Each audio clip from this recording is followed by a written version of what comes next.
glass half full kind of guy. I'd go 4 games unbeaten. I was glass half empty. I'd say, well, if you lose tomorrow, the chance you go 7 points behind. Which way do you look at it? Game by game. Very disappointed with the points we lost the last 2 games. So we're not happy with that. But now we look forward, and every game you play for Arsenal, when you represent Arsenal, then you have to go and win every game. That's reality. So nothing really changes for us. And what I think has been good about this group is how we came together, how we were honest, and how we are constructive moving forward. And that's key for me. So that's key in the process. If we stay in the present, stay in the here and now, look at the details, we want to do better. That's all we can do now. And I feel like we've had a good week with the players. It's very, very early in the campaign, but it's also such a competitive league. Do you need to win tomorrow to stay in the title race? Like I said, that's the aim for every game for us. So that will be no different tomorrow. But it's too early to put it down as a must-win. It's, I think, the same question. It's for us, every game is important, and we said the same thing. Our first game against a new opponent, London City Lionesses, was very important. The game against West Ham was very important because we know how hard it is to go in to that ground. Every game in the league is important because every opposition creates different kind of problems for us, and we have to deliver with consistency. You alluded to before, I think, about being more efficient up top. 27 shots the last couple of games, 1 goal. What does that say? I think we've been in a very good position where we've had very high efficiency in the final third for a very long time. And the quality is, of course, still there.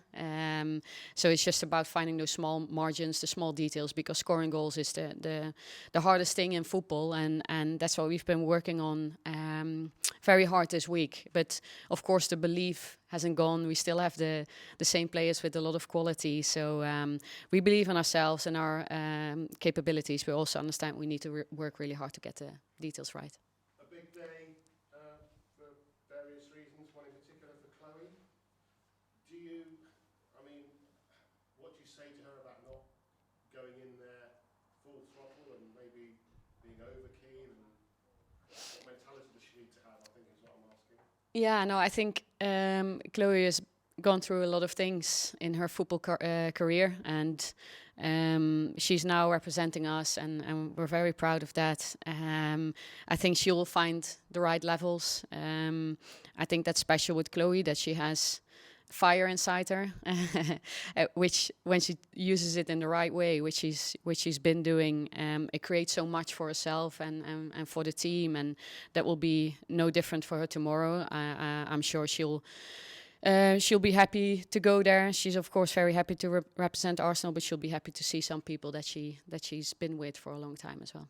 Is there any danger of her not using that in the right way?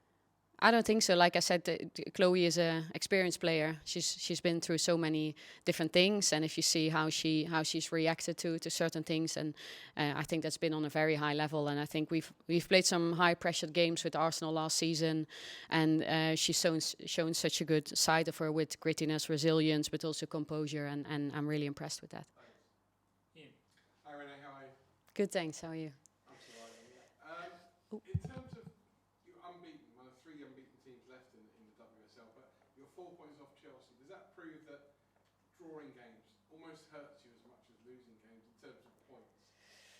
Yeah, it does, because the last 2 games, and every game, like I just said with Arsenal, you want to go for the full points, and if we don't, then we'll be disappointed, and that's what happened, and now we can only look forward. And like I just said, we've had a really good training week, and we've been open and transparent about the details that we want to work on, and so I'm really happy with the week, and now we look forward. Is the title race this year going to be decided about like these games you against Man City against Chelsea? There's 2 leagues within one, isn't there? I mean, let's be honest about it. Well, always top teams playing against each other. The high stake games because it's about a lot of points. But what we want to do is be consistently consistent. And for us, going into this season, it's every game is just as important because we don't want to lose points in any game against any opposition. It's also the start of a new week for you in terms of you've got this game and then Champions League kicks off again, of which you're obviously the holders, defending champions. Is that problematic for you as well, the fact that you maybe would want to rest a couple for this game, or you think, right, can I have everybody in this game and then full throttle everybody on Tuesday? I'm happy that we're back into those short turnarounds and a lot of games because that's where we want to be. We're competing in 5 competitions and so we're happy it's coming thick and fast again. And that's why we need to make really good decisions on how do we use the squad, how do we use the players and make sure that everyone is as fresh and ready as possible for all games coming up. Are you a manager who, I mean, players love to play and hate training, so they love to play games. Are you a manager who likes to manage, or are you a manager who would prefer 1 game a week and 4 or 5 days on the grass? Both. I love training. Actually, our players love training as well. But now, of course, you train for the games, and we love the games, players and staff. We love playing the games, but we also like, and that's why you probably are a professional athlete. You love the grinding on the training pitch as well. And finally, are you finding out already this season you've got because you're European champions, you've got a bit of a target on your back. Everybody wants to either beat you or stop you from winning because you are the champions of Europe. Yeah, it will. I guess other teams will look at us in a different way, and we'll have to be prepared for that. But for us, nothing changes. We are still the same. We focus on ourselves. We look forward to the competition, but mostly we look forward to the game tomorrow. Tom? Hi, Renee. Just following on from last season's success and a few games into this season now, have you really noticed when you reach kind of a peak in terms of a Champions League victory, but how you then refocus and resettle and go into a new season and the challenge that comes with that?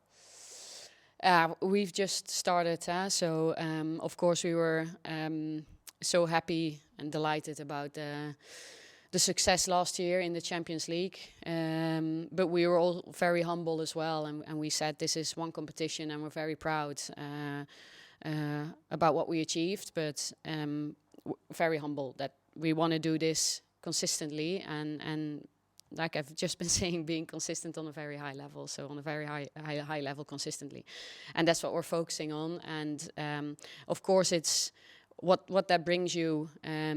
Winning the Champions League, it brings you something, as in believe in what we're doing, but it also makes you understand that the work that you need to do is incredible. It's so hard, and everyone needs to be invested in that. And what we do now moving forward is to make sure that everyone stays sharp and invested. And you have to keep on evolving as well, because if you sit still, then I think other teams will move past us. Yeah, you mentioned about sitting still and the other teams moving. With the dropping of points in those 2 games, in a unique kind of scenario in the WSL where your opponent, Chelsea, mainly for that title race, are so consistent in what they achieved last season going into this season, does it make those points where points are dropped much harder to move on to the next game, knowing how consistent your rivals are? Well, again, I think we know that the league is very competitive, and in the end, we're only four games into the league, so we'll see how the league evolves and how teams are doing. But we can't control that, and the only thing is what I just said is what we do ourselves. And disappointed with the points we lost, but everything that's within our control, we're going to focus on. Hi, Renee. I've got one very quick question and a couple of slightly bigger ones. Have you played against Jägert's team before? Yes, in Sweden. When I coached Rosengård, he was the Linköping coach. And how did you get on? Good, yeah. I mean, you won.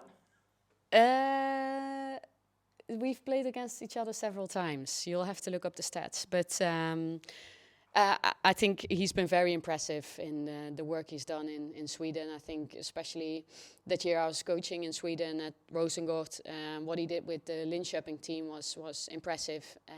If you look at the players they had and the resources they had and the football they played, it was really, really good. And always had a good relationship with André. I think he's a great guy and a good coach. now, they named the Archbishop of Canterbury, and it's a woman. Okay. Yeah, exactly. See, that I almost swerved off the road at that point. So I wondered if you can think, all the time you've been in society, in sport, etc., what are the biggest things, biggest changes that you've noticed? Oh, that's a big question. Yeah. Take your time. Yeah. Well, yeah. There's many of them. Huh? There's so many things because when I grew up in a little village in the Netherlands, I grew up playing with boys until I was 17 because there was no girls teams, and I remember opposition because we played against boys teams then. Opposition players, coaches, and parents were very shocked when they saw girls on the pitch, and I don't think that's there anymore, which is very, very good. No, in many ways, you see in leadership positions more women, referees, more women, coaches, both across the men's and the women's game, other supporting roles in other departments. So, yeah, there's a lot of growth, I think, and I'm so happy that for the young girls growing up now, there's more role models because I didn't have any when I was young. Brilliant. The second one is, because the first one didn't count. I was talking to Ellie Carpenter from Chelsea the other day. I did a big interview with her. And she told me if she had the power to do so, she would make all women's sport free to air so everyone can watch it. Doesn't matter if you've got loads of money or not. She said, sort of, they will come if you have it there for them to do that. My big change I would make would be a rule change. If you foul a player and the player has to go off, you have to go off as well. I just think that would be fair because at the moment, if someone like Olivia Smith got kicked off the pitch for quite a while and the referee didn't even notice she hadn't got him, and I just thought the player who kicked off the pitch should have gone off as well. And I think that could occur in not just in women's football but in men's football as well. And in rugby they have like sin bins and stuff.